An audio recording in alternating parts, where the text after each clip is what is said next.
nataka tuanze kwa neno ya siku ya leo, na siku ya leo nikataa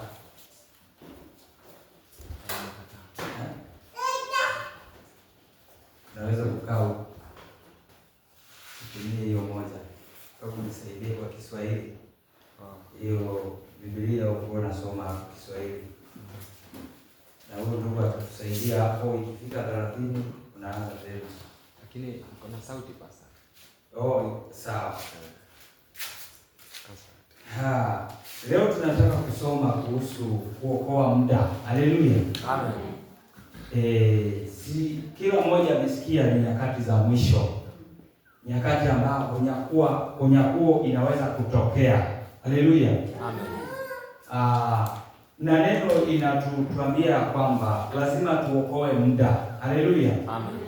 So masomo yetu ya leo ni kuokoa muda, na ninataka tusome katika kitabu cha Waefeso 5 tusome 16 na tunaanza kusoma 13 mpaka 16. Inasema, lakini kila kitu kilichowekwa nuruni huonekana, kwa kuwa nuru ndiyo hufanya kila kitu kionekane. Hii ndiyo sababu inasemekana, amka wewe uliyelala, ufufuke kutoka kwa wafu, naye Kristo atakuangazia. Kwa hiyo angalieni sana jinsi mnavyoenenda, si kama watu wasio na hekima, bali kama wenye hekima, mkiukomboa wakati, kwa sababu nyakati hizi ni za uovu. Amen. Amen. Asante Baba kwa baraka ya neno.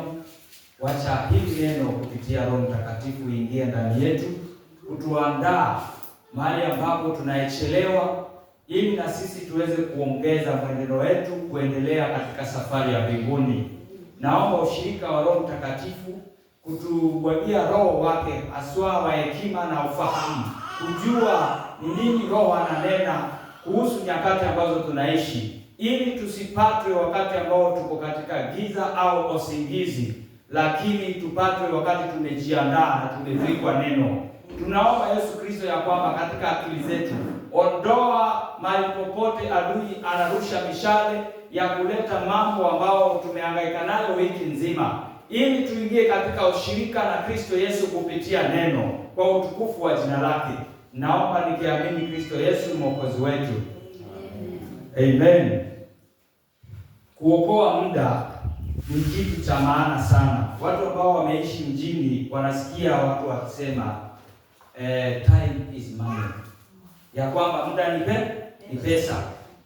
Katika uokovu tunahitaji pia kuokoa muda. Muda gani tunaokoa? Tunaokoa muda tuweze kuvikwa neno kabisa. Lakini wakati ambao tunaichelewa, wakati yanatupita. Hizi nyakati ni za mwisho, na tusipoangalia muda tutaachwa nyuma. Haleluya. Amen. Haijalishi ya kwamba wewe uko katika ujumbe wa wakati, neno la wakati. Cha muhimu ni ya kwamba huo muda tuko nayo unaitumia vizuri. Haleluya. Amen. Sababu huo muda tumepewa ili tuweze kukamilika katika neno. Haleluya. Amen. Lakini watu wengi wanakaa hawaangalii muda, hawafanyi lolote, hawainui kidole kufanya chochote, amekaa chini. Haleluya. Na ndio wakati ambao muda tayari ushakwisha. Ni kama jioni, asubuhi unaweza fanya vitu zako bila pressure. Kwa sababu gani? Unaona jua bado inawaka. Lakini wakati wa jioni, wazungu wanasema 11th hour, kila mtu ana rush. Unataka kumalizia ile kazi, ngoja maliza kabla giza iingie, si ndio? Sasa katika imani, kutoka nyakati za Musa ilikuwa ni kama asubuhi, ikakuja nyakati za mitume ikakuwa kama mchana. Haleluya. Sasa hivi ni jioni. Jioni lazima kila mtu akimbie pilika amalize ile kazi alikuwa anafaa kumaliza kabla giza iingie. Haleluya. Sasa na sisi katika imani, sisi tuko mwisho, kabla ya nyakati wa Bwana hiyo siku ifike, iwe tumekamilika, sababu kuna hiyo kazi ambayo lazima tumalize, kazi ya kukamilika, kuvikwa neno. Haleluya. na hiyo kazi hatujamaliza, na muda ni chache sana imebaki. So Mungu anapendelea kwamba tunyanyuke, tufunue macho yetu kuona ya kwamba tuko saa 12 ya jioni. Ukiechelewa kidogo, giza inakupata kabla hujafika mahali unafaa kuenda. Haleluya. Hiyo ndio neno la siku ya leo Mungu anataka kuleta kwetu na kukuonesha. Mimi nimetumia mifano ya vitu ambavyo tunapitia kila siku. Lakini haswa Mungu ananena kuhusu nini? Mungu ananena kuhusu neno. Haleluya. Ya kwamba katika imani yetu ni kitu gani wewe hujapata? Ni kitu gani wewe unastahili kufanya na hujafanya bado? Haleluya. Na kama hujafanya bado, unafanya nini kuhakikisha ya kwamba hicho kitu umekamilisha? Watu wengi hawafanyi. Wanaangalia tu, wanasikia tu, lakini hawafanyi. Haleluya. Ni kama watu wa dini. Watu wa dini wamepewa kama blanketi, wamefunikwa blanketi, na siku zote wanajiona sawa. Haleluya. Amen.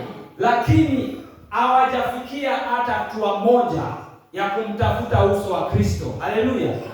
Lakini wamepewa tu kifumba macho, kama vile wakati Adam alikosea na mke wake, wakajiona wamebaki uchi, na wakati walisikia Mungu wamekuja, walikimbia wakajificha. Haleluya. Na huko walienda kujificha, wakatafuta nini? Majani, wakajifunika funika. Haleluya. Hiyo ni sawa sawa, ni kama dini. Dini ni kama majani ya kujaribu kujifunika funika. Haleluya. Lakini haiwezi kukunini, haiwezi kuziba mwili wako isionekane, sio kama nguo. Haleluya.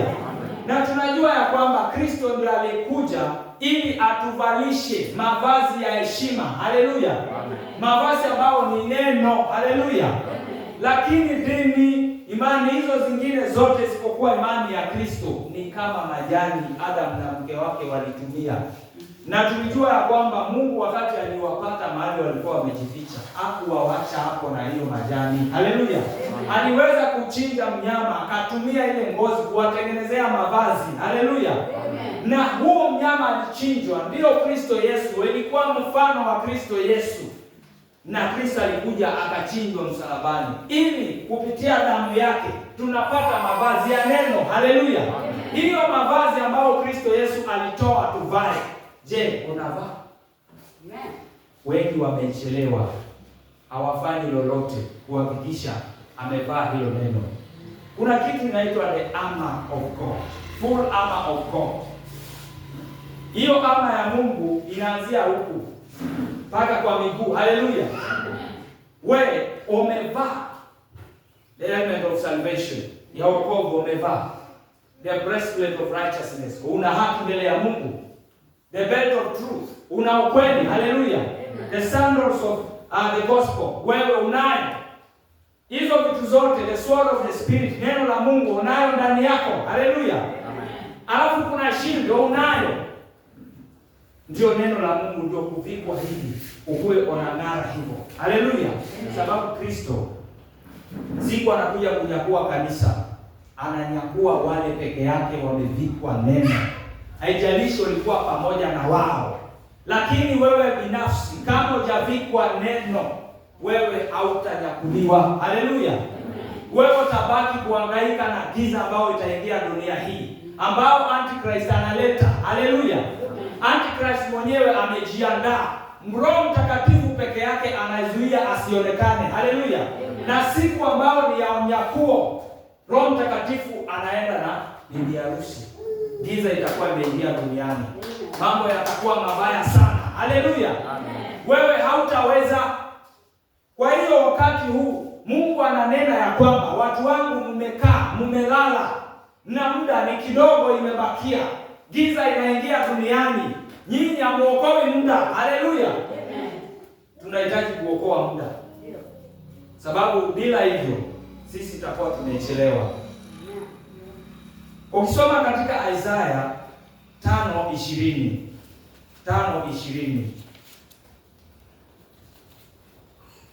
Isaya 5:20.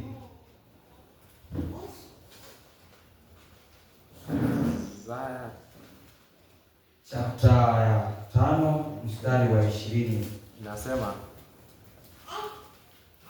Inasema hivi: ole wao wanaoita ubaya ni wema, na wema ni ubaya, wawekao giza badala ya nuru, na nuru badala ya giza, wawekayo uchungu badala ya utamu, na utamu badala ya uchungu. Amina. Amen. Sasa hivi dunia ambayo tunaishi, sio maneno inaendelea. Kitu kibaya wanasema ni kizuri, kitu kizuri wanasema ni kibaya, si ndio? Mambo ya giza wanasema ni mambo ya nuru, mambo ya nuru wanasema ni mambo ya giza, si ndio? Mambo ambayo ni chungu katika mdomo wanasema ni tamu, na mambo matamu wanasema ni chungu, si ndio hivyo wanasema? Ndio. Angalia kama walevi wanapenda pombe sana, wanasema ni mzuri, na wakati anaikunywa ile pombe mpaka anafunga macho, analazimisha ingie, lakini anasema ni mzuri. Lakini sukari, ukimwambia kunywa chai kuna sukari, anakwambia mimi sio mtu wa chai. Haleluya. Si ndio hiyo? Sawa sawa na dhambi zingine zote. Mimi nitawaambia ukweli, dhambi kwa muda kidogo inakupa raha, si ndio? Lakini kwa muda kidogo ikikamilika, hiyo dhambi inakuwa chungu na inakuangamiza milele. Haleluya. Amen. Lakini kwa Mungu watu wanaona kama hakuna raha. Kwa Kristo ni kama hakuna raha, hakuna uhuru yoyote unapewa. Lakini neno linasema kwamba tumeitiwa Kristo tushiriki naye katika nini? Katika upendo, katika furaha, katika baraka ya Mungu na maisha ya milele. Haleluya. Lakini huko ambao unaambiwa kuna mazuri katika dhambi, katika uchawi, hizo zote vitu vya dhambi inaonekana sahihi kama ni kizuri, lakini sio kizuri, ni vitu vya giza. Haleluya. Na watu wengi badala kutafuta uso wa Bwana, watu wengi wanaenda kutafuta giza, lakini mwisho wanatarajia waende katika kupumzika katika amani ya milele ambayo haiwezekani. Yesu alinena waziwazi akasema, endelea kutafuta utaipata. Ukimwomba Mungu atakupa, si ndio? Ukigonga mlango, huo mlango utafunguliwa. Haleluya. Katika maisha yako ya duniani, ni mlango gani wewe unazidi kugonga? Haleluya. Kama tunagonga mlango ambao ni ya haki na kweli, tutapata. Haleluya. Haiwezekani ya kwamba unatafuta giza na huko wewe unatarajia upate nuru. Haiwezekani. Lazima tuendelee kutafuta nuru, Kristo, haki, upendo, na mwishowe huo mlango wa upendo na haki tutaipata. Haleluya. Hiyo ndio Mungu ananena. Tukiendelea kusoma Isaya 30:1-3. Nataka kusikie hapo. Nasema, Bwana asema, ole kwa watoto wakaidi, kwa wale wanaoitimiza mipango ambayo sio yangu, wakifanya makubaliano lakini si kwa roho yangu, wakilundika dhambi juu ya dhambi. Wale washukao kwenda Misri bila kutaka shauri langu, wanaotafuta msaada wa ulinzi wa Farao, watafutao kivuli cha Misri kwa ajili ya kimbilio, lakini ulinzi wa Farao utakuwa kwa aibu yenu. Kivuli cha Misri kitawaletea fedheha. Amen. Amen. Wale ambao wanakaidi neno, wao watoto wanakimbilia kurudi katika dunia. Misiri yetu ya leo ni duniani, si ndio? Kuna watu wanatoka katika neno wanarudi kwa dunia. Hawajatafuta ushauri wa Mungu kwanza. Wao wanatafuta ushauri katika Farao. Haleluya. Farao wa siku wa leo sio ule aliyetawala wakati wa Yusufu. Haleluya. Farao wa leo ni ile tunasema demon, jini inasimama katika maisha yako kukupa ushauri vile utatembea katika maisha yako. Haleluya. Kwa kila dhambi kuna pepo nyuma inasimamilia hiyo dhambi. Inakupa mawazo lakini wewe unafikiria ni wewe unafikiria. ni mawazo yako, lakini kiroho kuna kitu inakunenea. Haleluya! Sasa ukitafuta ushawishi hata kwa wale ambao wanategemea hizo roho za Misri, haleluya, ambao ni watu wa dunia na wale wanaotegemea mizimu na hizo zote, utapotea. Kwa nini? Yesu anasema ole wao. Hawatafuti kwa Mungu, hawatafuti katika neno, hawatafuti katika mwanga, hawategemei Kristo. Haleluya! Ushaona mtu kazini anakwambia fanya vile unavyotaka, wewe ndio utafutwa, mimi sijui. Haleluya! Maana anategemea kivuli inayotoka katika Farao, kwa sababu amepewa na babu kitu, wanamwambia ukiwa na hii hakuna mtu atakuguza kazini, ukiwa na hii hakuna mtu atakusema katika kijiji, ukiwa na hii hata chifu hata kuguza. Haleluya! Yeye anategemea kivuli ya Farao, sio ya Mungu. Haleluya! Na akitaka ushawishi anaenda kutafuta huko, sio kwa Mungu. Mungu anataka ushawishi toke kwake. Anataka tukue tumefunikwa na Roho Mtakatifu. Haleluya! So tukitafuta ushawishi, tutafute katika maandiko. Tukitafuta ulinzi, tutafute ndani ya Kristo. Tukitafuta hekima, tutafute ndani ya Kristo. Haleluya! Chochote kando na hiyo ni kugeuka neno, na hiyo Mungu haimfurahishi, na hiyo ni kurudisha muda nyuma badala kumpeleka muda mbele kwa ukamilifu. Haleluya! Angalia pia kanisani. Mimi sitakosa kuwaambia, tumekuja kanisani ili tutoke ngazi moja tuende ingine mpaka tufike juu. Haleluya! Tusikuje alafu tumeketi na tumengoja kwa ngazi moja. Hapana, Mungu anataka tuende juu mpaka tukamilike. Haleluya! So lazima tujifunze hata namna ambao tutajibeba kanisani mbele ya wenzetu. Haleluya! Hiyo ndio haki ya Mungu, sababu ufalme wa mbinguni ni zaidi ya vile tunajua. Haleluya! Neno inasema ya kwamba Apostle Paul akifundisha ya kwamba bibi harusi atakuwa katika kiti cha enzi pamoja na Kristo Yesu, si ndio? Na kwa hiyo kiti cha enzi ndani ya Kristo ndio tawala itatokea, ufalme ambao Mungu alisema ufalme wake itajaa dunia mzima, si ndio? Na Kristo atatawala pamoja na watakatifu. Usiona hii kitu ambao tumeitiwa kanisani ni kitu ambacho ni kikubwa sana, na Mungu anataka wakati ambao tunakuja kanisani tuweze kusimama kusoma. Haleluya! Na tubadilishe maisha yetu kufanana na Yesu, manake mbele yetu kuna mambo ambayo ni makubwa. Unahitaji kubeba majukumu huko mbele. Wakati Kristo anatawala na watakatifu. Mambo umeambiwa wewe unasimamia kazi fulani. Kama hujajifunza hapa saa hii, utaweza? Hautakuwa na nafasi mbele ya Mungu. Haleluya! Hapa ndio ndoa inafanyika ya kanisa na Kristo Yesu. Umilele tunaipata hapa duniani. Haleluya! Wakati ambao unakufa ni mwili tu inakufa, lakini hiyo mbegu ya umilele tayari iko ndani ya nafsi yako. Haleluya! Na wakati tayari umekufa, huwezi kubadilisha tena.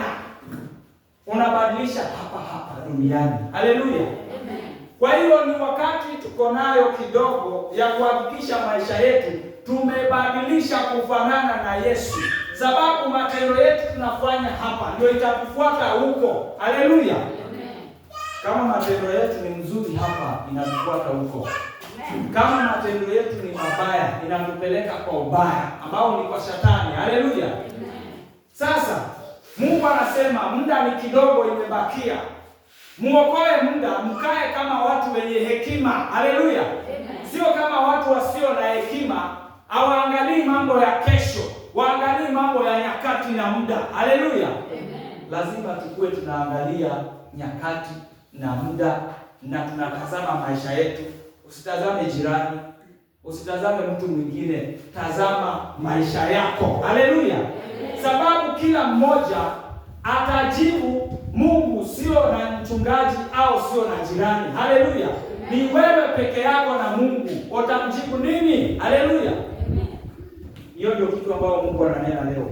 Tuangalie nyakati ambao tunaishi na tutimize mapenzi ya Bwana. Tusipofanya hivyo tutakuwa na shida sana. Neno linaendelea kusema ya kwamba wale ambao Mungu amewateua na akawajua kabla msingi wa dunia, ya kwamba hao atakuja kuwaokoa, atawasafisha kwa ajili yake. Wakati ambao unaenda barabara mbaya, atatupiga kiboko. Haleluya, amen. Na sasa wakati Mungu amekupiga kiboko, anatarajia nini? Haleluya, amen. Mungu wakati amekucharaza, anatarajia kurudi kwake, sababu sote ni watoto mbele ya Mungu. Haleluya, amen. Wamama wetu hapa wako na watoto. Wakati mtoto amekosea, sio nampatia adhabu kidogo, na akilia sana, namwambia mtoto wangu nyamaza, kuja kwa mama, si ndio? Utarajii mtoto wako akimbia ile kwa jirani aanze kukaa huko bila kurudi nyumbani. Haleluya. Sasa Mungu na sisi ni watoto kwake. Haleluya. Na wakati umekosea kidogo, Mungu anakupiga adhabu. Na wakati amekupiga adhabu, amenyosha mkono wake, anasema mtoto wangu rudi kwangu. Haleluya. Lakini cha ajabu, watu wa siku ya leo akipata shida kidogo tu anasema mimi hata hiyo kanisa siendi tena, mimi hata maombi sina tena, hawezi kufanya lolote tena, amekasirika na Mungu. Haleluya. Ndio maana Mungu anasema ya kwamba mimi ndio nawapatia adhabu nyinyi watu wangu, lakini watu wangu hawarudi kwangu, wanaenda tena kwa adui. Haleluya.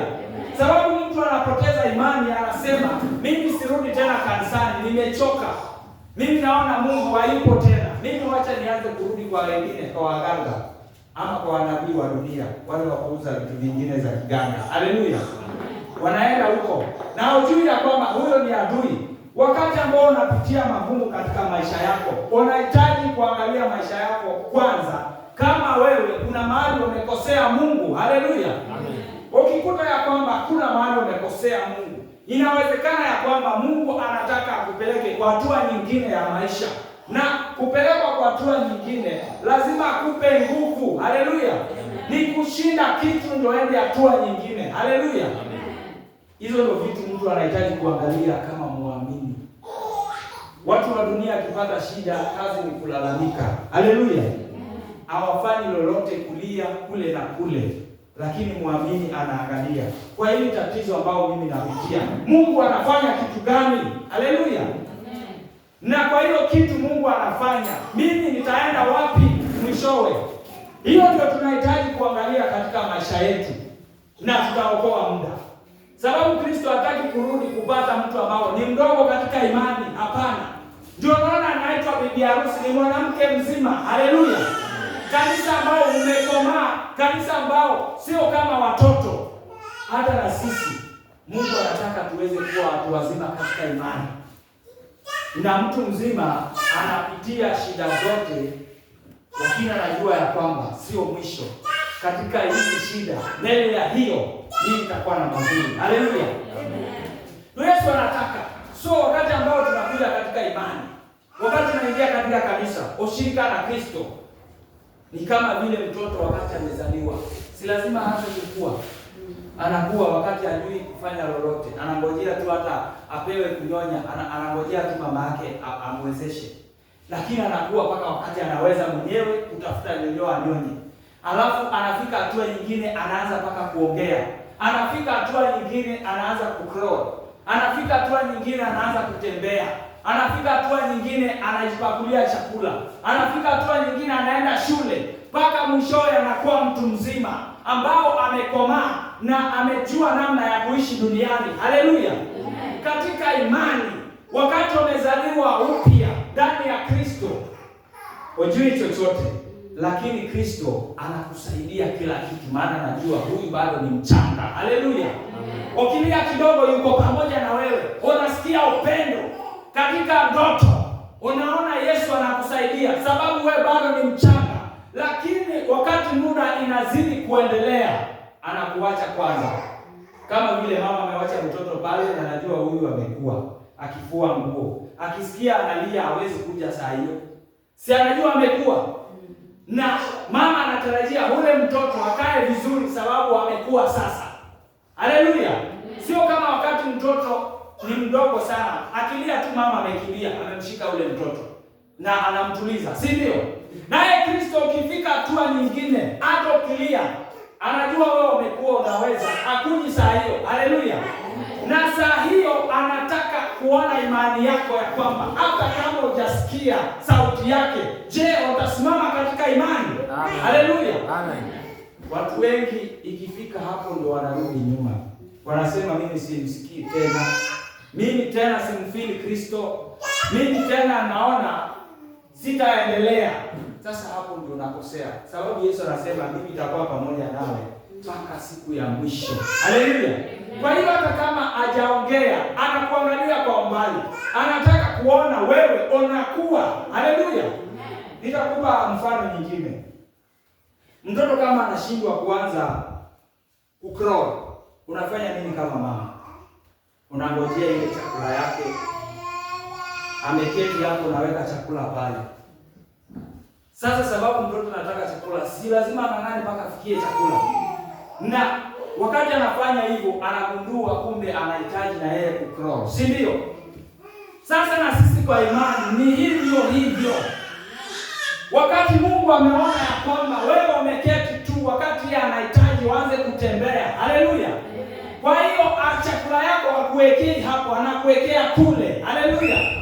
Ndio wewe ukiona ile chakula unachukua hatua ya kuendea ile chakula, na wakati unafanya unakuwa katika imani. Haleluya. Amen. Unaona mimi sina chakula, nyumba nimefungiwa, mimi niko na nini na nini, ili uanze kazi ya maombi ya fasting. Mungu anafanya hivyo hivyo.